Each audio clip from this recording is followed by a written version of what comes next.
ఇచ్చిందని చంద్రబాబు అన్నారు. రాష్ట్రాన్ని నిలబెట్టే బాధ్యత ప్రజలు తమకు అప్పగించారని తెలిపారు. 1994లో వన్ సైడ్ ఎన్నికలు జరిగిన ఇన్ని సీట్లు రాలేదన్నారు. ఇప్పుడు 175కు 164 సీట్లు గెలిచామని, అంటే 11 సీట్లే ఓడిపోయామని చెప్పారు.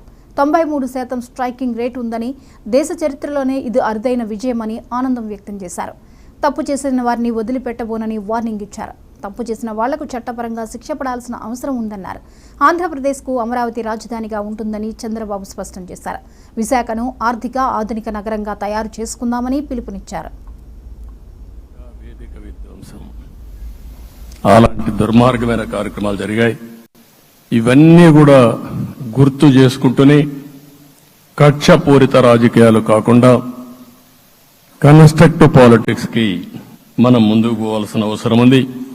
అందుకే ఈరోజు నేను ఒకటే మీ అందరికీ హామీ ఇస్తున్న, మీ ద్వారా ప్రజలందరికీ, మనది ప్రజాప్రభుత్వం. ఇకపైన మన ప్రభుత్వంలో ప్రజావేదికల కూల్చివేతలుండవు.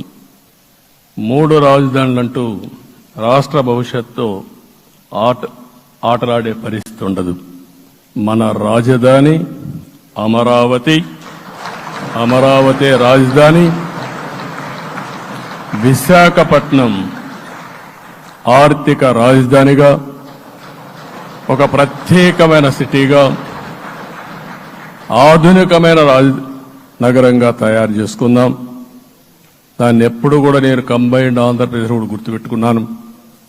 విశాఖపట్నం అటు జనసేనకు, తెలుగుదేశానికి, బీజేపీకి ముగ్గురు కూడా చాలా ముఖ్యమైన నగరం ఇది. ఎందుకు నేను ఈ మాట అంటున్నానంటే, లాస్ట్ ఎలక్షన్లో 2014లో హరిబాబు అక్కడ ఎంపీగా గెలిచారు. తర్వాత విడిపోయిన తర్వాత 2014లో మళ్లీ మనం పోటీ చేసినప్పుడు చేశాం. 2019లో 4 అసెంబ్లీ సీట్లు గెలిపించిన ఏకైక నగరం విశాఖపట్నం తెలుగుదేశం పార్టీకి. అదే మాదిరిగా ప్రజల్లో గణనీయమైనటువంటి అభిమానం జనసేన అధినేత పవన్ కళ్యాణ్ గారి పైన ఉంది. ఈ 3 కలిపి నిన్న ఒక సునామీ మారిగా వచ్చింది. అక్కడ ఒక్కొక్క సీట్లో మీరు చూస్తే 90,000, 90,000, 70,000, 80,000 మెజారిటీతో గెలిపించారంటే, ఆనాటి ముఖ్యమంత్రి విశాఖపట్నాన్ని రాజధానిగా చేస్తాను, ఎన్నికలవుతానే అక్కడే ప్రమాణ స్వీకారం చేస్తానంటే నువ్వు రావద్దు అని ప్రజా తీర్పిచ్చిన రాజధాని నగరం విశాఖ నగరం. అంటే ఎలాంటి టెంప్టేషన్ కూడా లొంగలేదు వాళ్ళు. ఇది ఒక అనుభూతి. విశాఖపట్నాన్ని మర్చిపోయే సమస్య లేదు. తగిన గుర్తింపు ఇస్తాం, అభివృద్ధి చేస్తాం.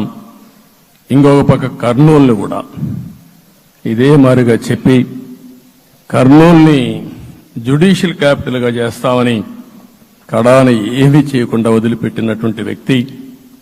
ఈరోజు మీరు ఒక్కసారి గుర్తుపెట్టుకోవాల్సింది, నేను చాలా ఎన్నికలు చూశాను కానీ రాయలసీమలో వన్ సైడ్ ఎన్నికలు జరిగాయి. బ్రహ్మాండంగా ఓట్లేశారు. ఓట్లేయడమే కాదు, ఊహించినటువంటి మెజార్టీస్ ఇచ్చారు. గత 5 ఏళ్లుగా ఏపీ విపత్కర